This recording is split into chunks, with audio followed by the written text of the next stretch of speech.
ছোট পরিসরে হলেও রাজশাহীতে ভারতের নবী সাল্লাল্লাহু আলাইহি ওয়াসাল্লামকে কটূক্তি করা এবং ভারতীয় আগ্রাসনের বিরুদ্ধে একটা প্রতিবাদ বক্তব্য খুব সুন্দর হয়েছে। আপনাদের ওয়াদা ছিল আপনারা ভারত বিরোধী হবেন।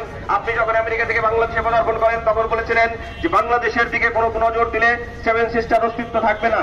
আপনি সেই ওয়াদা দেওয়া সরকার, তাহলে কেন এখন সেই আওয়ামী সরকারের তোষণের মতোই আপনি কেন ভারত ইলিশ পাঠাচ্ছেন? এখন আমার মানুষ, আমার দেশের জনগণ ইলিশ পায় না, আমরা ইলিশ সচ্ছলভাবে খেতে পারি না, তাহলে আপনি কেন ইলিশকে বিদেশ রপ্তানি করবেন? আপনার পক্ষ থেকে সংবাদপত্র মিডিয়া ভাইরা লিখতেছেন যে আগে ইলিশ দেওয়া হতো বিনামূল্যে, সৌজন্য দেওয়া হতো, এখন আমরা রপ্তানি করতেছি। কিন্তু কেন রপ্তানি? আগে দেশের মানুষ খাবে। আমার দেশের মানুষ যে জন্য দেশ স্বাধীন করেছে, আগে দেশের মানুষ ইলিশ পাবে, তারপর রপ্তানির কথা আসে। ঠিক কেন বলেন? সিদ্ধান্ত নিতে পারি না। আপনার প্রতি আমাদের অনুরোধ, সরকারের অনুরোধ আহ্বান, আপনারা অনতিবিলম্বে ভারতের হাইকমিশনারকে ডেকে